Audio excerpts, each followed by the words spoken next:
Fofo Borisel, Agbendina Milo, Olila. Ah, mi fo kelelo, mi fo egbe ben keke agbo.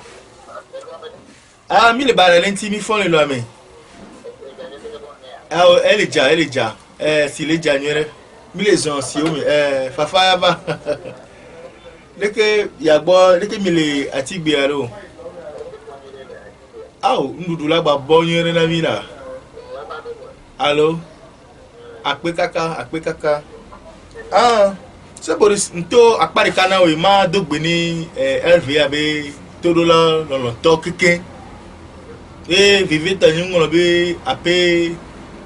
ame veve o miano madame Folipo mi be fiasi nyonu ku kebote do dinyagloto veki pa keke papa agbeka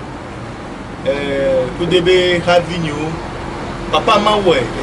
nyongo be fo aso papa adika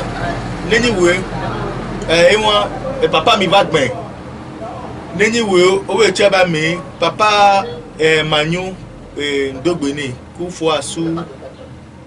kudo yoyo kudo mayo veve to nebe edu abe agbonuglawo veve to jumefia o comme me gan o me ko gbele le kudo agube jua ntome nto kekeji yo go so dota sire no wa joju nti kudo nebe po vito keke po jogbese ni fiala gbale do ape na ela be ne de wo be to ma no me hunya de le fun megbe ni mama no pompo yo ipe a kwa magbata pe na wa patande agbagba ke miama misisi o keke o le je ntia bi da pe na o lo yo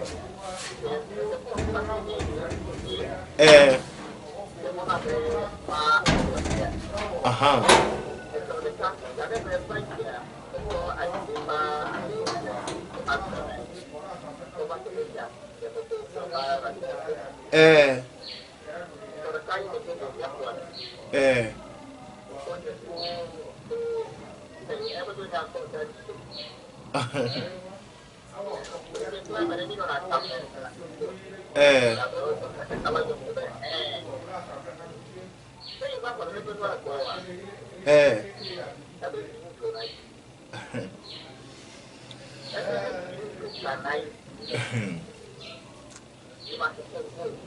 akpene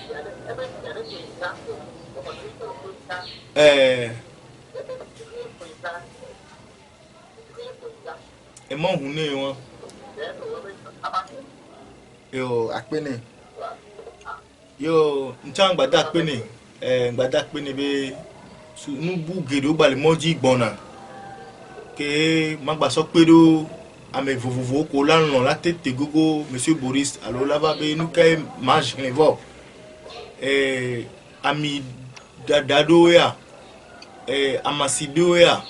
ela pere agbeto pour me vivre vovovo nti ela be bi tamondo gerina todo to beve to va ido amasido ba padia mi do chuchu be mi va no fion nu kakea eyi ke me va kekia ndo beaucoup d'América vero pepepe eyo nyina nu se do me be enyao po mi ba dom si on be ne bubudo balaye ndo le do pona no gbadi nke jogbese nu fiela la tenwo ala masika be la te ola so fia yo aspere yo nticha no gbe ngon na mi po ekomi acha minya bi aso daro ba simelo ekomi la daro every year be nu wa khochan ila so so na olo tia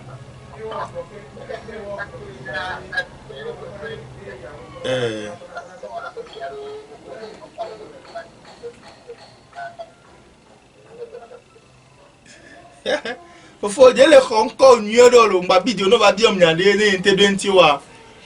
anyabe aha ayo akpe d'accord monseigneur nomba nya ele ni 90 83 11 84 99 46 05 40 allo 90 45 12 numéro eton yawa me de pepe ke la yom yo la nglo na yo ela kedo ntini bo ajogbe se nu fiala allo jojome nu fiala pe number o ni eyo ko e mso do asina mi allo ape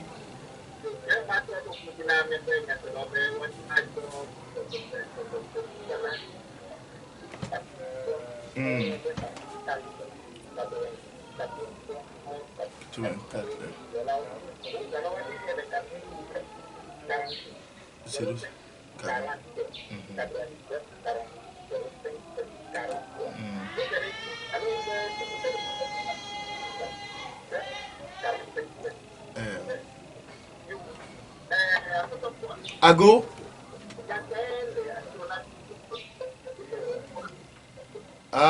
Akpe kaka mambrobe nkeke video ya nyingba kame po gakia mile zon azon lido sokudo ngoli o alo miame ame inugbe ko we gbe po wa we nu ekemi o ko la gbe mi be mi la gbe me be zan edo ya mi va do nya do mi va inini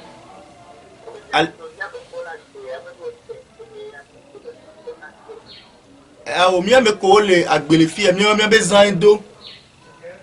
e ame ko jua wa be nu eke senini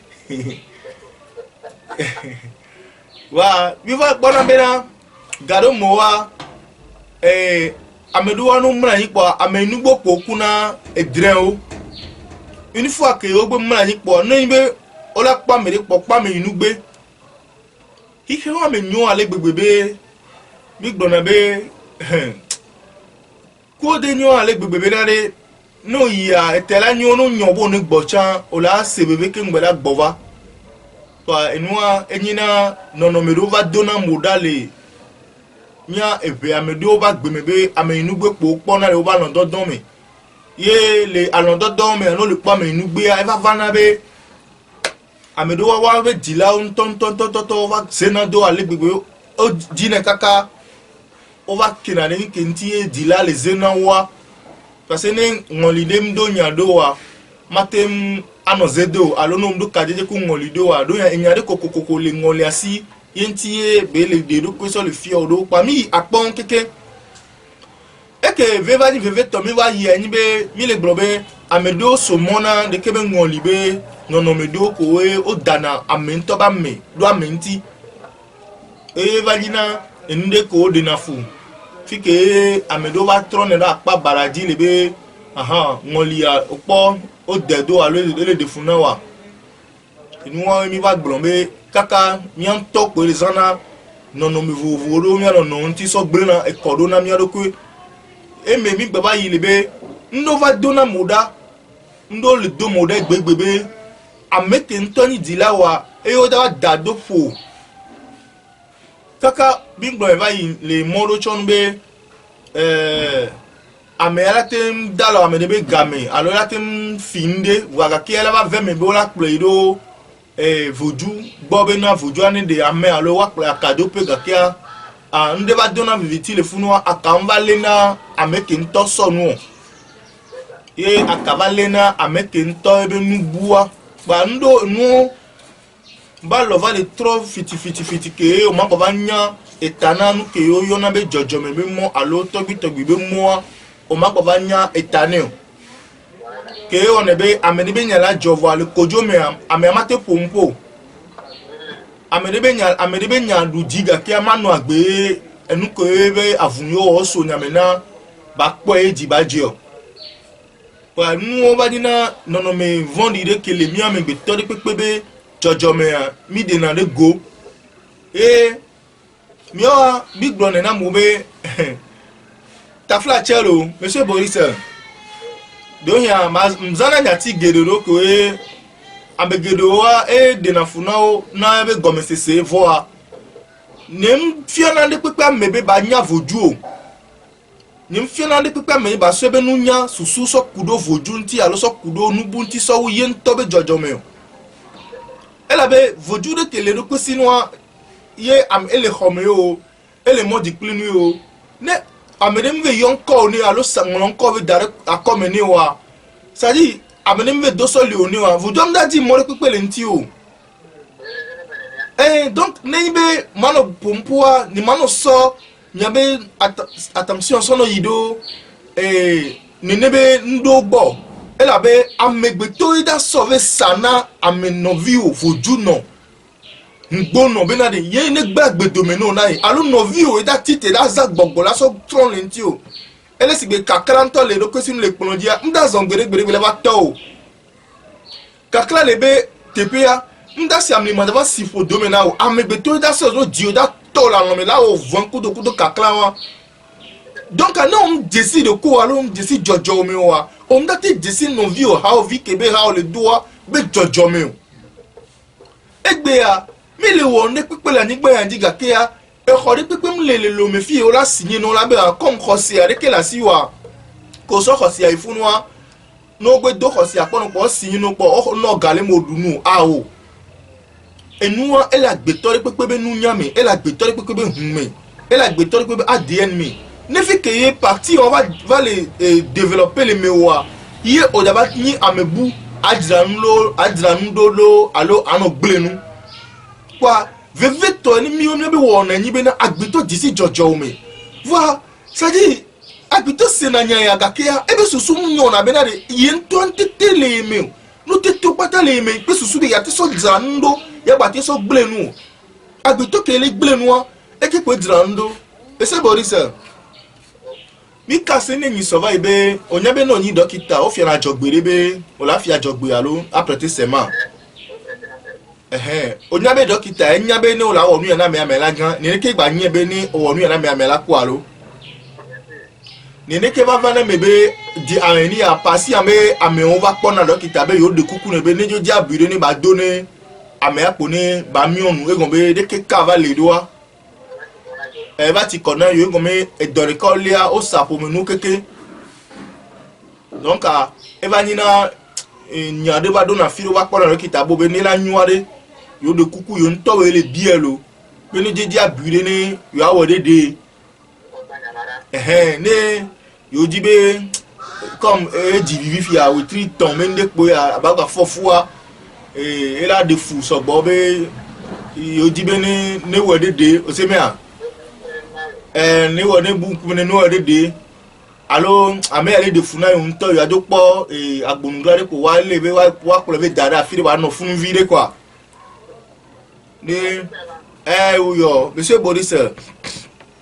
enu ke na ngbon na be agbeto yin nu sianu la agbeto me ade ndina be mia nyon ne me le nyon le mia do ko me afu me mi na no nya be ntete nya wa ele mia me gbeto si voilà fi ke mi le nyon le wa ne no vitu ko be adomo da mira so susu no pudu pro amodo nyatepe bogbole nyatepe vojuole voa no ke le nkona ne be nu okeke obe central ni amegbeto die vojua lato amegbeto da za vojua amegbeto da za gbogboa fifia won li be nya ko mi va le gbloa ejedia mi gbe o mi lon ne gbekegbe be va do fike be do nana mi on to nya ta mi ba won li mi va ni won li pa fun mi la ma nya anu ya ko gblo na ba won li le ya nyanya we ya e go me awon li nzela mo do po donc no le gblo won li be nya na wa on da nyan kele jo ameku odi voa examen amia ele cover en me va di na sala comme wona mouvement la me keke voa mnibe amebu bala me so pe o ame odo kho contrôler la hun le do kwesinu e la kusila no wude amoji la badi le fi ke be mu na kemgbe ju akwe susube wa gbla bada na no gbla bada na e da va tro kho a no me o le ni vovovo le mi e bi o gbo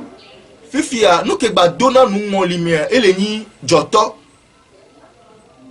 e no ke dona nu mo li mi joto e de na mo li fiona mo li de na joto fiona fike mi be asoni de la paplo mi so ido mi be joto gbogbo be ameya ejue o ameya la logo ya ejue ameya la eto ya ebe jue ameya la atia ekpe ya di be joleva fike ye ngoli be nya le baba plomi so imi ba sen kakaro ji bi wa no po joto are no da wa se joto are fiko se ma joto be nkolo fun me afama di na joto le won ile seigneur ela be ne mi le nkudo po me anti ala me gan ho kodo nkuvia ne ameri pepe divile pour me mea no on we po de via po nyala ze kaba me e mni bo we kana fon le dina joto ni olo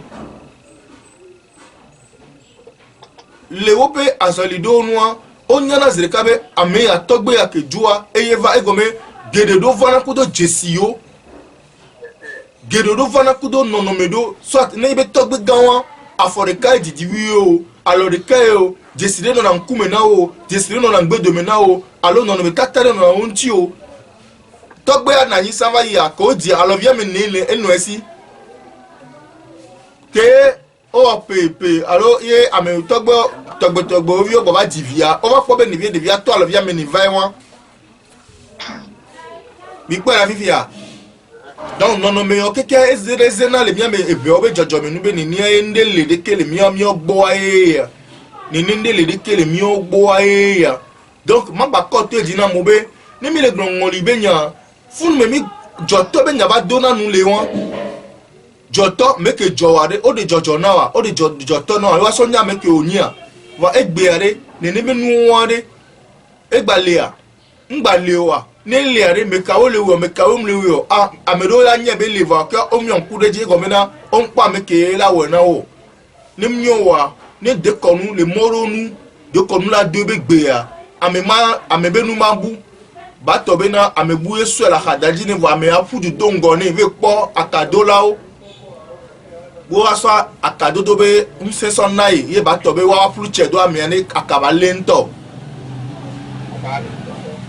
parce que akala lento si bebe amianto nu anto le gbo ni se be nu ale khomini va ba da jili fi ni ba tin pe me va ma ba po nu wa enu o pata agbeto be ta me sese enyina ni be nu o be adono vi oku adono vi odo adono vi onyame ado se nu vo le ke mi wona so pona nse le mi be ego mi be nyenye ke le mi anti e kwa la fi sino hiki anto le do ko sinwa dodo keji hiki ale a nem amede nyia magba pompo la te no vianta tete me no be ngba ovon ngba obado ego be ela wunu ni albe hikela don di vovone deke be la do afo anyiro deke ma do afo anyiro ba New York pata yin na be mi gbona gbesi agbegbe na mi be agbeto ni pe ni gbova be jojo menu ehumenu be yin na mi ngoli be nya Africa be nu ehumenu ejoto be nya ehumenu be ni Africa be nu be ni ba ne mi onto bi be gbenu le ni be nu gbo yemi global awo mingba pasi ohori pepe le nti wa ebe nvale wo mia ngbedo me yi ata trozunya tepe ke mi le cha trozunya nko kebe mi la de foso cha etrozunya ba nu yo pata wo be ni gbona be veve to anya me ko ni jojo me ni kokokokoko la globe voju ya le gbo ni kokoko la globe ameya oji oleke alo nu ya leke le gbo kengwe awo menyi amesia me la do ne be nunya le hihe do me kengbe ba kpo mba du ba kpo hihe me menyu no vo ezube le nukume kokobe ni kekedo me gbe ya enu do ni mi le gbe na me do wa e wona no si bebe e yala satana menue e yala kafra e gbegbe ya amedo e gbe ya o ma gba te do afofio home ju me vi oni vo ma gba te do afofio home la be nko o gboro me fio wa o nto se gomene efiowa voju be nu ona voju no na home na o donc an ka yo ko ni Kristo towa yo gbado afo fio home ma va enu va le yaka egbele mia be hosebe e mo vonu donc enu pata na mi kona to edina ju abena de awo mi ato gbugbola gbova ko kwa nu yo gbina ye yado ko kwa kile mi asia de mi ale mi adredo ni ndom le yinyo wa mi adredo sino aho dori pepe ki ma me be tori pepe suwa nu se na aho dori pepe me na mu mi kwa ne amisia me lebe gbedia no vi no ndaba jagole no vi no reji e bo tori ndaba je bo tori ji alo wa of wa no amisia me la no be hihinu vade amelo ko ma jesi me inu ya mni to ngba we akwa pasese hunya eye kpra mia me gedeo ala amegede bubu ocho oso dono no me do me ke va le ni mo henu na wo egbegbegbegbe donc akpanya won be egbe ya nimi biabia le pe ngbala America pe si wa magbo na ju akobe nimi jole ngoli me mi da doctor nu ke joto gome ame anani po ke be ku ngoli ke le ojo kakada firia ebe lubo to ba do amede be podomi ame akani ne yebe po agbele funu donc mi ba gero joto nkeni joto ade enu be ni elia dem lewade nkola no esia pa apo won pata mi la ba yi obo mo wa mi anto mi gbese na mi gbon mi ko joro ma na me abara bi dipo ala bi obe do ko nto do ko tutu wo joro ma Egobe on bale nyata na ebe nu ona o ela tonu fi je be gbona enu pe la keke be la baba be e va voe si bebe nda o si be chabe ye gbonu so be ya valu va e va voe si be ameke mle du ko me ke ngbale gbonu ko be le gbonu donc nu pata bi da wa fe gbo na me de ko esi o amene mu ko esi o ba nya kokobe ni gbe ni Africa be hungbele na me na ipo enya yo keke e kan e bi pe a donc à pas on dit on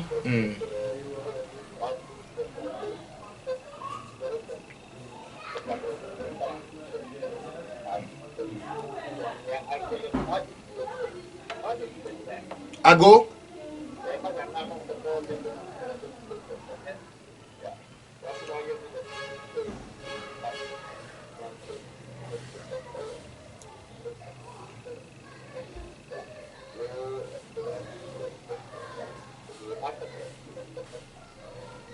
Akpe. Allô. Ouais. Allô. Oh là là là là. Ya, monsieur Boris Mire bien branyade allô.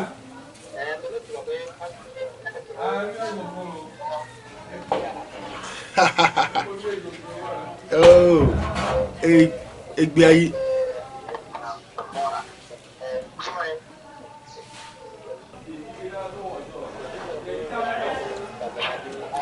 Allô, Ofo. Dogbe là. On me laisse même encore finir là. Yo.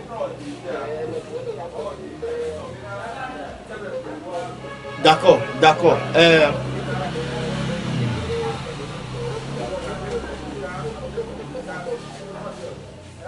Ndikuku trodo trodo blofuna na mase.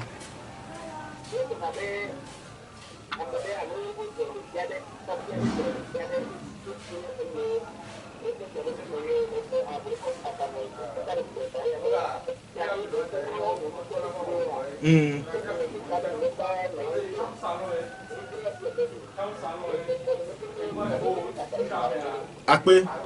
mambro be alors on dit didimio keko le won enu du ani beni egombe tomia togbo nyen be amen nkuno luvo enu mavo ebeni eyi na vana be ntila ekwe mi egbon be egbojo edoli ntila nutila ko mi doli na ela be ni epe wa do afidio wa ntila ba gbojo na kaka kopu gbalo ntocha mangbate nso même matisi ntocha ntila mangbate so ba fun mi luvo ya etro dolina ntila bubu nyanya wa gede vaya jojo me be nya ya me emi mi nya lebe agbetom kuno agbeto dolina agbaze beto dolina ntila yina vanaye bipo be vaya enya die hihia nanido mido toma agbeto be mpopopo ekwenyi nko na be mawu alulu yin nko na be nya vaname kafra eve me kpo be elan tro agbeto a eve me kpo agbeto tro elan don la odome o manya kenye ku ntete on keke la agbeto si eve me kpo ba agbeto tro ati le gbeme eve me kpo ati le gbeme tro so agbeto alors ati le gbeme fonfo anigban fonfo eto fonfo ba enu pata woni hihia Africa be aheme loko ni mystère enabe ni be mi poto gbodo alo to gbodo jijimi do wa nse won na ehume na wa legbegbe amema po osi na le obe jijimi o me ye onya mero cha umkoko kafla tafla che jijimi won cho le amepo oni na ye ni ogbo kwa si bola nyazi ka be rasi yawe alo ame yawe. Donc le mia maman we honoa bi pobe onu agbe le bebebe aussi e we funa o be vi le divia ko le diviwa o le don kona we yo to e yalo yo no ke jua ya lo ye jesi won be de kokoko comme ehumenu be nyina le agbeto ke be hume ya ola ko be pepe ke agbeto wo etina nyi le be hume kaka ne jua etro vana kudo ne be nuwa ye jesi de no na monti si bebe la filo fifi ola ko jesi bode tashi bode no na me do be nkume ale no agragomena alo be towa osona nkuvi osona nugbo osona ngoti so yina jesi na pomea ela be enu ke la mea eye gba potole le dideji neni be amea jani fifi e be kuwa na me ajani kuwa ame ko jesi ya ame ga ho ko jesi ya okpeme nonomea kafra osona tepele kokoso dena jesi amea azoli zoyo enugboyo nkuviyo oso nyina part na mea ne wobe didi me vile va divia na me de le tepe ni po de vion zika kwa la konu zika la yo amo abe nko zika be amea ya ile kwanya nene part na ona na nyiwa eya mba nyibe na kafra nyibe oyi nu kampe oyi joto de pe yo lave yo ngolio le joto de demiade monsieur Borisel oyona togbo le nokpaji oyona mama le nokpaji oyona togbo le tokpaji oyona mama le tokpaji yo bi ona se bena de meka e kanima e wo jiji na nde togbo be nkoji eya afala gbre alo huti la gbre eya afala be eya afala be awo e won ni joto be dedele mia ebe obe enu kakamba kpaji va eya ke em le gbloa npo yi kaka nu kakame akpaji o bele se mea eya ke mi le gbloa eya edo amega hoho eya do amega hoho be nu popo eya do amega hoho be nu nya eya do amega hoho be acheme enyi be ke de via va e via divine zika ke be po mama via po togbo via kwa eda yo no amen ko zerika eda yo enua egombe enua de textuel ebe nkume ni nugbo agbaze acha sigbe nonomi acha ezena zerika gombe mesia me pepo ne kono zika yo no mi ajago wantolo kaka trova ko ebe man jijile funu nyina jojobe nu ko gbona fifi ale enudo be jiji me ya mi vaccine lebe ne agbefu vale wa mede alors il y a mebe avasi amimado amede le modo noa eme ova donasi eteme eme ova donasi nu kakame même les nu kakaya bakpa ya dia omtina te pove kana nu c'est parce que bena o sebe nu kakane leo hihian toy alo tobo nto eva lo topedo vanina ne be nu be va glona o le modo nu enti eva ona be o be yona ahemeo fifi anenyi bola be kanwa onyanu kekunu ko ntodi nu veve to eva no na etea allo ngolio eva no na tepo na mpo la femme ku voduo yele seigneur okpobe wawe ni zimena afenu kaka wawe ni zime wawe ni wawe awuno alo bokon ke da yo bokon ke da pompo kwa fa wawe nke bokon yo na ewa munyi be pele ke be nya dada eye nyi nu ke bokon yon bokon yo na enu ameyinu gbo kekekekekekeke la chavalu la no sila na wa ha la tro yo vuju o fi enu ko be yo na do teke ngbe be bi na gbe wa ye won la yo gunli o la je be ngonli ya vuju ya ameya mi le seigneur allo donc enu ya me ya de ngba no ya alo ngba ya ni amede pepebe ni ni bo le glo afame nyan gobi ya afanya ne pombo ka pompo wa jojo me pobe sotona esotona me inu gbero alo asoto voju alo asoto agbeto alo asoto voju asoto bobo alo asoto voju donc le jojo me be enyanu anu be ame be jojo me ya efio me na amegbeto le jokudo nono me de alo ame be jojo be tonu ya encho go be jojo me ke la si o a o eto eto be jojome vojo we dagblen ngoli we dagblen afa we dagblen be jojome kele wa siwa o be jokudo eto be jojome la siu awo anigbo be jojome o be la siu awo enu ya be yin nu ke jowa ya ko le di o ka ko le de joto kaka to gbe ya ebe e kani o trova donc enu o pata enina ehumebe nune ehweo pe susube so mavo yiri mavo kakacha nenia dikobela no ne didi me video ko so money yo o mom jinti o cha o le gbenu le gbocha ma tro gbere alo ba emu ma gu gbere be na jojo me ma gba no agbeto si o elabe agbeto ri pepe ya amlima be yin le hiheme ndan donu agbeto yin le hiheme ko agbeto po na poku da ma amapo na poku da agbeto trona do ko atile afeme agbeto trona ko elan domi agbeto trona do ko akpavile akpa domi ile si ya donc no yibo be agbeto be jojome ni niaji be notere won donc ngoli be nya ko mi glova ibe ngoli la no zina me ame na po ngoli ele kudre ya ni nya be enya ni le ngoli won si message le si ne ne ke ne be yogbo ele be yo ngoli ni ya fangbo ele yo ngoli va de gba di be ma yogbo e ma ya fangbo te pede la beton tomi yo gba di ne le be la ba yo ngoli la bi ogbe ngoli nu ka tutu be le gbona ye ngoli alo gbogbo la ba po beaucoup déjà e la betomi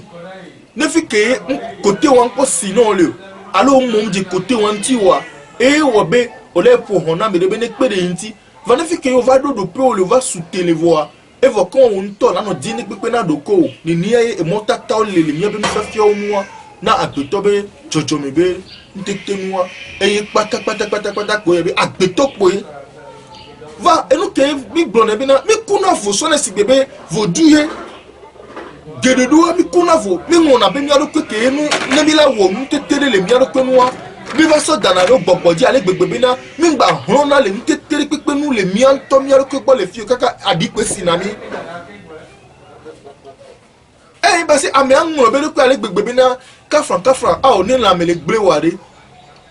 ni la me le gbre ware no nya me de o nyon le do ko me ade no la gba gbogbo me be nu chande kafran o ma no le nkudo la me wanti le nuti la go me chan o ma no le nkudo nti le gbogbo me go me chan apa via no o la pare kala si no la pare kala si o tati apare ka adila si go me o la lubo la le lubo ke mo la gba le nti la ano le nkule lubo anti alo le nkule nti na nti gbogbo are gbogbo le gbonyu re ano le nkule gbogbo anti ke gbogbo le nkule abia anti nuti na nti pa ne ni agbeto yo na de do kwe won donc nous yowade mi gbone mi na mi gba so susu po so no daru gbogboji alo mi ya satana e ya parce gededo ni mi gbe so po bi so daru gbogboji kaka do pe enu gbe na le mi anti ke ni gba ni gbogboji cho te mi gbe so daru gbogboji mi gbe dun be mi aro pe po enu la gbe le mi anti po ni pe a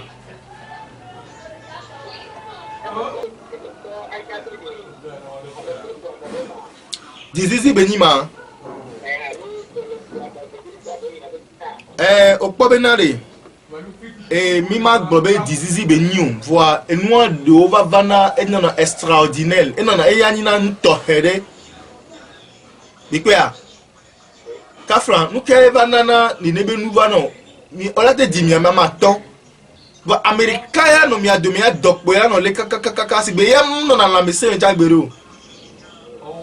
bese mea sigbe ndona mse alumno na la meseme wa grobe amea ele la meseme alo la mese lesia au mle nini na o fike iva ona be amedo va dine me pas curiosité bi nka tutu le job amea o dopodo le kame ko apata omre ba no ke wo e amea jo le do e amekoto mle le do e huare do liya fun me va o dine le kaka va nyara be au amea be jojo me va tofu na me potio funu va nyala les ka be ngoli le dom e mododa be eye kania jotore la no dom do be eye be no gbe wo be nu ne po e funu me no wa ji nya nya onu be nya te pe be nya e joto agblo no gbe wo be ne pa me ama ba le dogbere po kaka o ma nya me le devi me dokpo kaka be akukure o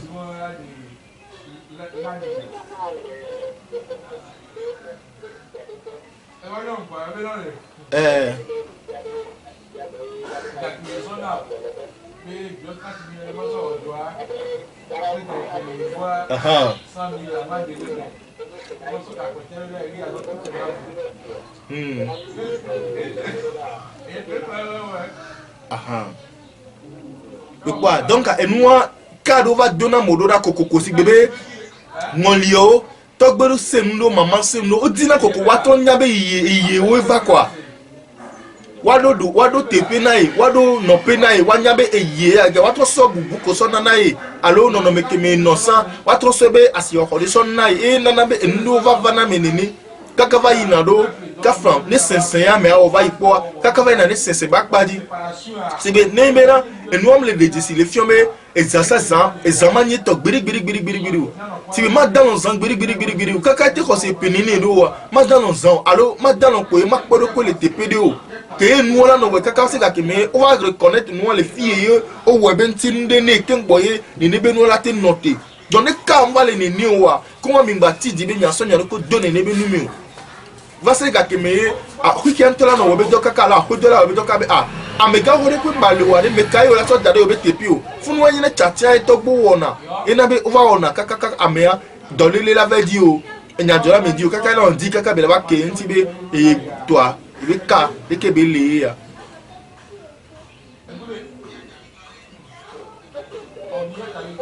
Ago. Meka.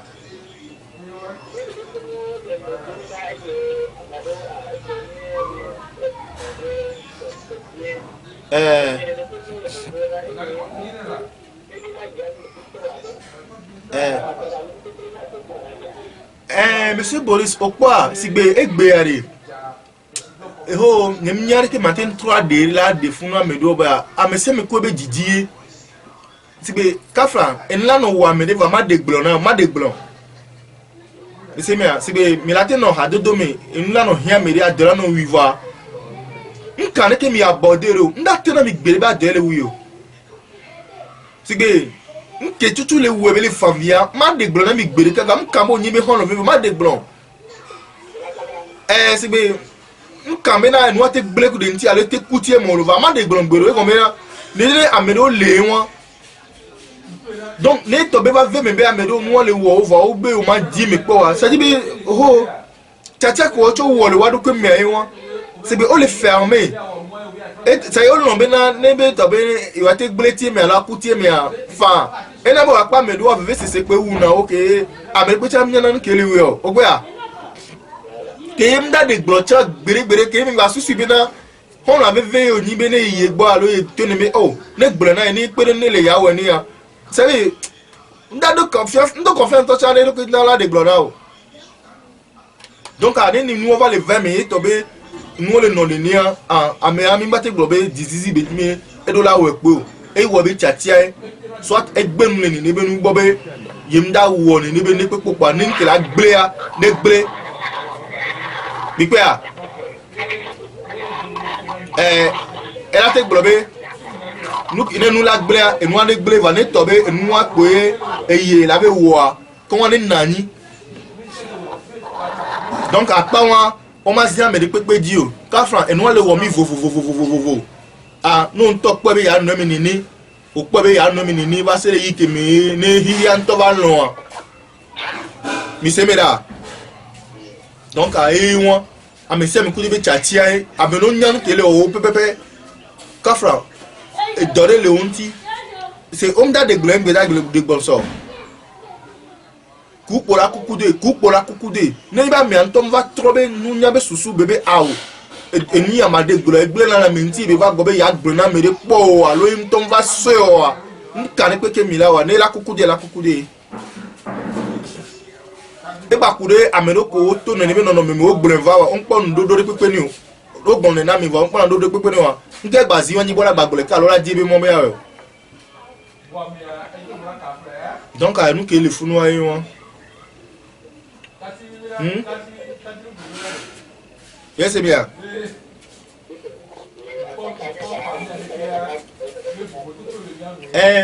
godo ari sigbe agbekare ame plene sigbe ni milano agbe didiria nous béni et fait béni mi tuna ne hia ne mi la non la mi se mi e fait béni mi tuna ne hia de po nyim nya be mi la tem se nu kele gba gomeo monsieur Boris ne ke mi be dila mu he mi nyere wa omna mi nu ke mi adu omna mi sike mi anu wa mi ma anu agbekara do pe yo ipe a donc ne be agbela no didi mi akuto gbo mi akunya gan combien to la pli donc nous ko la nyanu ba asi ho akafra ameno nyanu peple o si ameno nyanu peple donc la plaque be wa be nko gbo dedere wa amento edine wa no nye didi wa o manu agbe ba didi na o agbe didi ala so agbe po na doko agbe kamento ple ne gbina le no di ne didi na o to la pli donc enu pata savoir de la gbe me agbe to la plateau be jojo memebe enu ya wa ne ilanu agbedidi ya yemano wo enu ya wa ne etamama no de funa ya lo yemama sikenga ya halidoa enu ya yemawo enu ya wa ne la wo de kia ola flavor e won pata nunya benyi ola die va no mbe die wa ola no menene sigbe ho la no menene kwa monsieur Boris o se kele gba ko me ya esi bebe kafra kam metole wo do egbe ya esa pe blave wo doa ne tati do pe ame wo chan e do ke bo pe blave dale la du kaka pe blave sok pe fa wa ne amedo mnye ni wa ne gbe gbogbo no te do po ase do ko wo le du do ko ne gbe gbogbo no te do po bo ita e pa won parce o mnye donc agbeka mente plené ne be mi dibe de kebe ne non na mi doa choix be ni le mi anto mi lo ko bo ken gba mi la so choix won aso do religion de mi aso do croyance de mi a ni anto be estime de choix mi be didi nte wona chacha tutu bo donc ne mi wo chachi wa pati apo de mi anto mi lo ko bo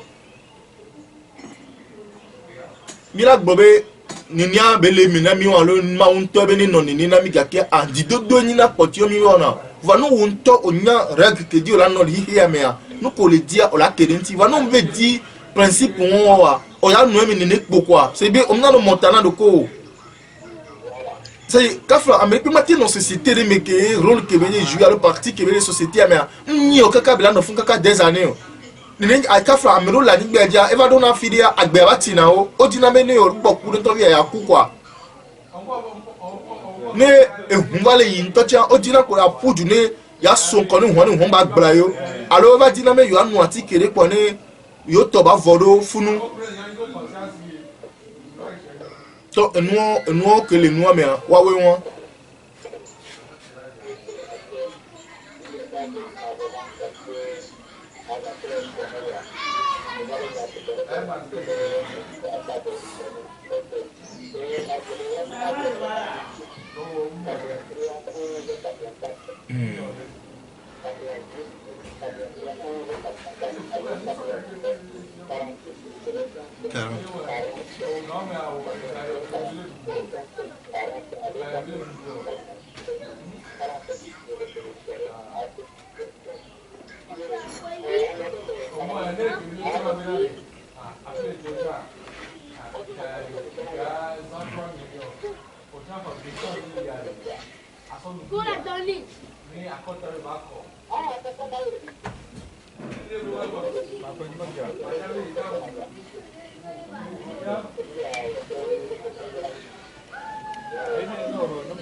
ago mhogbene egbebe kamera de funa male gbebe ne ngba se ni pipe dogomi wa mhogbene lo o video mi ngba se be nkopo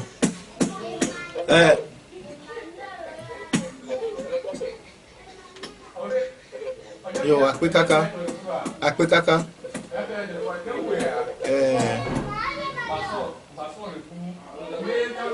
ago allô mi do afide ne mi abe azolizozo keke to magbada pe ne todo la de be kafla tia magba de be madidi me brio magba no dile mi be entourage o alo sokudo asito trop le nu ti kwa mo no ho na mi nenia e nim se réseau a chan ke bele no do nim se gbe tututu egbe wa kakea no ho na mi nenia kwa mi adram si anu do lo e magba grocha be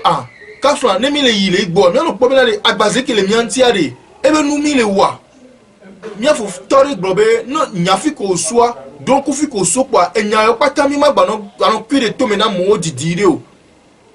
be Africa vie ne nye Africa te ne nye Africa vie ne nye tro na ne li tro na va tu va ni un peu origine o va ni un peu jojo o me ameke mi nye be jojo me o e jama no gbon amebuo be nya e jama no gbon amebuo be ntinya kafra mi o wa ni mi anto mi ntenya mi alo ko be ntinya wa amebutu totowe benti na milavanya amebutu towe dava fiomi nusokuro wobe ntinya ntia fikowe enwa bu na mi le egbe mi le duaya mi gble kodo na mi aroko le patapata ya yina be mi so do mi aroko ti be na mi na no ko gbe di na juwa be na le mi ayi kakakala tro gova mi be jojo me agbe to be jojo me be mo e pe ni mo nu to a le pe ngbale hu ne ni o ne mi le duaya gbe fule wo mi egbe ayale wo mi egbe are mi ayin gbe de me po no ke tu le jo fika mi le gbe so va no ke ngo la icha amere o la nya be ndele jo de ti ne mi wa o la no me po ise be vivia amede o la ni ke ngo la va nya eni iba gbe am je go me de kiore iba gbe yin je go me de kiore po e won pata oni hikiabe pedenube ne togbo wo lo mama wo lo togbe togbo be kekeli le diwa o ma fulu nini o bo hihia ni pere mi ame betori pepe nti ameko le do toa wanyabe won toa be dede no le mo mi to nu le o be jojo me be mo iba pak bo jogbese nu fiola le do ni be mi o da wo na me de pepo gakia ni atru gbova le didinyanu a o nyola e to ba ahodoare e no ba ahodoare nu ke mi ni o nye ke ngbare ni o ma wo ku ma o chare un to la o chatiala va gakia ngba digbe o ningbale yi nyuro chan nyon to ke pe la diredo e gobe nyon to ke gble nyon to ke direro nyon to ke gbagble nyon to ke pe la gbawe bani dagbe bani fafa ne mi ame beto de siade panu ke ma batem so do ayemene to ji no to ni o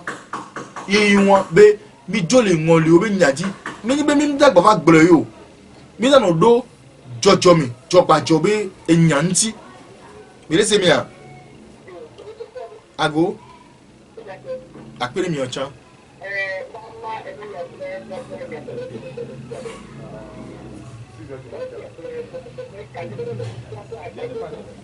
kadede le kuku apa kadede le kuku da gbagbodo mi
So that's I didn't put the zongo song. I didn't put the zongo. Oh. Akpe. I meant to take me so then I back. Akpe, monsieur Boris Akpe no. Togbo be nunya ebe kekeli ne ba church o. Wo ben kole mi asi wo be hunle na mena mi. Togbo ke don kono e to su gbogbo egbe. Nu ko agbapoto la si o, ehun agbapoto la me no. mi abuta me so ntire o ne mi gbagbe nu le nko anticha ehun le mi asi nko le mi asi lo ta flache da popolika ne mi ano video alo mi ano do wa je hu ne ba do afide ne oyi wo me ya o de na hu be nko ada le wo ji lo nko ke le wa 600 e pe baba sona na o lo e ba do na fide ni mi anto mi be mi le gbe ni mi ko mi le wo kakacha mi yan odun ku be ahode me mi so to gbere ba li to me mi so nko won ya ma to gbere o lo enti o la teni e sovisi o la ba ni evangeliste sovisi o la teni akapo afaugbo agbasa afon be nko ni mi gba tro di mecha nko agba patele mi asilo nko be hun wa e gba patele lo apena mi